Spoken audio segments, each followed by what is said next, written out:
آپ بولو گے بیٹا تو نے 3 لگائے تو مجھے گلی محلے میں بھی ملے گا نا, تو ایک تو کم از کم تجھے ٹکاؤں گا, میں اس کا بدلہ تو لوں گا. تو نفس نے اتنا پچھاڑا, اتنی برائیاں کروائیں, آپ بولے بھائی نفس سے کہ کبھی میں بھی تجھے انشاءاللہ پچھاڑوں گا. کنٹرول میں لے انسان اس کو. تو جب یہ کام کرے گا انشاءاللہ آہستہ آہستہ کانفیڈنس بحال ہوگا, پھر ہر چیز قابو میں آنا شروع ہو جائے گی. اور جب انسان سب چیزیں قابو میں آتی ہیں تو بیوی بھی کیا آ جاتی ہے لیکن وہ نہیں آتی, خوش فہمی میں رہے آپ, وہ پھر بھی نہیں آئے گی. تو اس طرح سے جو ہے اللہ تعالیٰ نے دیکھو ہمیں ٹریننگ کروا دی, رمضان میں چھوڑوا دیا. لوگ چائے نہیں چھوڑتے, پان نہیں چھوڑتے, رمضان میں چھوٹ جاتا ہے نا, سب کچھ چھوٹ جاتا ہے. پورا مہینہ آپ تصور کریں, عام دنوں میں 3 دن کوئی ہم سے کہے کہ چھوڑو, نہیں چھوٹتا بھائی. ناشتہ نہیں چھوٹتا. اگر کوئی حکیم ڈاکٹر کہتے آپ ناشتہ نہ کیا کریں, چھوڑ کر مان لے بات, بھائی نہیں یار نہیں چھوڑتا یار, اس کے بغیر نہیں ہوتا بھائی. وہ کہتے کولیسٹرول بڑا بھاڑ میں جائے, کولیسٹرول کی ایسی کی تیسی بڑھ جائے تو کیا کریں.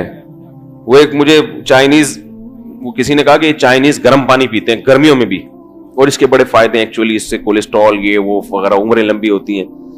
میں نے کہا گرمی میں جو ہے نا ٹھنڈا پانی پی کے مر جانا, یہ گرم پانی پی کے زندہ رہنے سے بہتر ہے بھائی. کیا اللہ کی نعمت ہے. آپ دیکھو صحت کی فکر ضرور کیا کریں اعتدال سے, وہمی بننے کی ضرورت. گٹکا چھوڑیں, پان چھوڑیں, چائے بھی چھوڑ دیں تو اچھا ہے, یہ بھی کوئی فائدہ نہیں ہے اس کا. چینی چھوڑیں, یہ جو تیل کے گھی کے جو بیکار قسم کا گھی آ رہا ہے اور آرٹیفیشل جو تیل ہے اس نے جو برباد کیا ہوا ہے, اور جو بسکٹ اور یہ پاپے اور یہ ڈبل روٹیاں پھلا رہی ہیں, یہ چیزیں چھوڑ دیں مگر ایک بس حد. اب یہ نہیں کہ بہت زیادہ آپ نے مائیکل جیکسن کی طرح وہمی بن گئے کہ ٹھنڈا پانی چھوڑ دیا. سردیوں میں چھوڑ دیں لیکن گرمیوں میں کوئی حرج نہیں ہے. ہمارے نبی صلی اللہ علیہ وسلم کے لیے گرمیوں میں اسپیشلی دور سے جا کے کنووں کا ٹھنڈا پانی لایا جاتا تھا. خود ٹھنڈا پانی پیتے تھے ہمارے نبی, لیکن وہ نیچرل ہوتا تھا. یہ ٹھیک ہے فریج کا جو ٹھنڈا یہ نقصان دہ, تو تھوڑا سا ہو, زیادہ ٹھنڈا نہ ہو. اور نبی صلی اللہ علیہ وسلم ٹھنڈے پانی کی آپ نے مثالیں دی ہیں. اے اللہ اپنی محبت مجھے محبوب بنا دے, من الماء البارد, ٹھنڈے پانی سے بھی زیادہ محبوب بنا دے. اے اللہ پیاس کی شدت میں ٹھنڈے پانی میں جو مزہ آتا ہے, تجھ سے محبت کی چاشنی اس سے بھی زیادہ ہو. تو کس سے تشبیہ دی جا رہی ہے؟ ٹھنڈے پانی سے. اور وہ چائنیز بیچارہ گرمیوں میں بھی کیا پی رہا ہے؟ وہ ابال کے گرم پانی پی رہا ہے. تو ایسی زندگی کا وہی والی زندگی ہو جائے گی. وہ جو ایک اسکول ٹیچر نے بچوں سے کہا نا کہ بچوں پرومس کرو آج سے چوری نہیں کریں گے. بچوں نے کہا پرومس چوری نہیں کریں گے. بچوں آج سے وعدہ کرو کہ یہ نہیں کریں گے, ابا اما کا کہنا مانیں گے. بچے وعدہ کرتے کرتے آخر میں بچوں وعدہ کرو کہ گرلز کا پیچھا نہیں کریں گے, کبھی کسی لڑکی کی طرف آنکھ اٹھا کے نہیں دیکھیں گے. بچوں نے کہا وعدہ.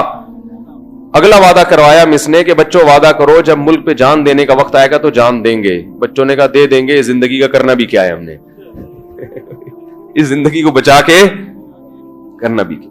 تو وہ تو بچوں کی سوچ غلط تھی, لیکن ٹھنڈے پانی کے حق میں یہ سوچ کیا ہے؟ تو گرمی کی شدت میں پانی پی لیں, اور جو ہے وہ باقی چیزوں سے انشاءاللہ تو کنٹرول کرنا سیکھنا چاہیے رمضان میں. اور یہ موقع اللہ نے دیا, اس میں صحت پہ بھی کنٹرول کر لیں. روزے میں افطاری میں کھجوریں زیادہ کھایا کریں. کھجور سے طاقت ملتی ہے, انرجی ملتی ہے. کھجور سے توند نہیں نکلتی, پاور ملتی ہے جسم کو, طاقت ملتی ہے. سارا دن جو کمی ہوئی تھی وہ بھی پوری ہوتی ہے, توند نہیں نکلتی, اس میں فائبر ہوتا ہے. اور نبی نے اس کو پاکیزہ رزق کہا ہے. کھجور میں جتنے منرلز ہیں کہا جاتا ہے کہ کسی اور پھل میں اتنے نہیں ہیں. تو ہمارے نبی نے کہا آپ ساری زندگی کھجور کھائی ہے. ہمارے نبی نے جب کچھ بھی نہیں ہوتا تھا تو کھجور ہوتا تھا. 40 دن کھجور اور پانی پہ چلتے تھے نبی صلی اللہ علیہ وسلم. پھر بھی کیسی بہترین صحت تھی کہ نہیں تھی؟ ایسی بہترین صحت کہ ایک صحابی صحیح بخاری میں بیان کر رہے ہیں کہ نبی صلی اللہ علیہ وسلم سفر میں اپنی 9 بیویوں کے ساتھ تھے. بات بظاہر حیا کے خلاف ہے لیکن اب حدیث میں ہے تو میں بیان کر رہا ہوں. فرمایا کہ ایک رات میں 9 زوجہ کے پاس آپ صلی اللہ علیہ وسلم نے چکر لگایا. تو صحابی نے کہا کیا یہ ممکن ہے کسی مرد کے لیے؟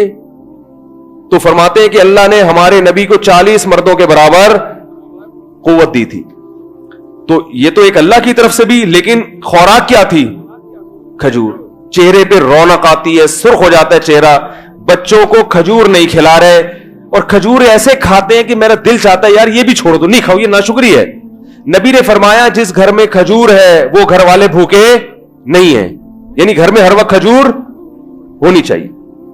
تو افطاری میں تو تمیز سے پیٹ بھر کے کھا لو, وہ بھی بس ایک یوں کر کے سنت پوری کرنے کے لیے اتنی سی, وہ بھی 10 دفعہ دیکھیں گے اس کا یہاں سے چھلکا اتارا, یوں اٹھا رہا, یوں دیکھا, یہ چکھا, ہو گئے بے سنت, پھر آ گئے پکوڑے پہ ڈائریکٹ. اور یہ جو آلو کے سموسے ہو رہے ہیں, ان میں سموسوں کے پتہ نہیں یہ لوگ چھلکے دھوتے بھی ہیں وہ آلو کے, وہی مٹی والے آلو کے چھلکے میں اتنی مٹی ہوتی ہے, وہ دھلتی کہاں ہے اتنے آرام سے. وہ تو گھر کی خواتین بیچاری چھلکے اتار کے, وہ تو ایسے ہی چل رہا ہے ایسا, گٹر کا وہ ٹھوس رہے ہیں.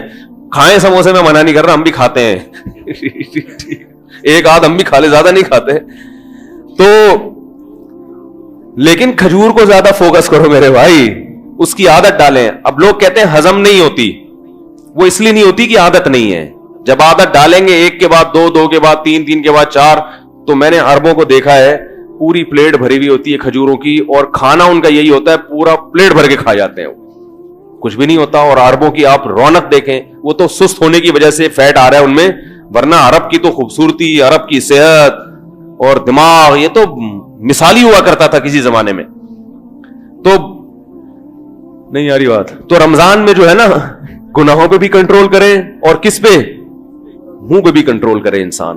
تو کنٹرولنگ پاور کے لیے تبھی تو قرآن کہہ رہے لعلکم تتقون, تاکہ تم میں بچنے کی اور پرہیز کی صلاحیت پیدا ہو جائے. تقویٰ کہتے ہیں بچنے کو. تو رمضان اللہ نے دیا کیوں, تاکہ ہمارے اندر پرہیز, ایوائڈ کرنا مشکل ہے نا, یہ چھوڑ دو, یہ چھوڑ دو, یہ چھوڑو, آدمی کی کیا کیا چھوڑوں میں, تو ایوائڈ کرنے کی تمہارے اندر صلاحیت پیدا ہو جائے. اللہ تعالیٰ سمجھنے کی, عمل کی توفیق عطا فرمائے. وما علینا الا البلاغ.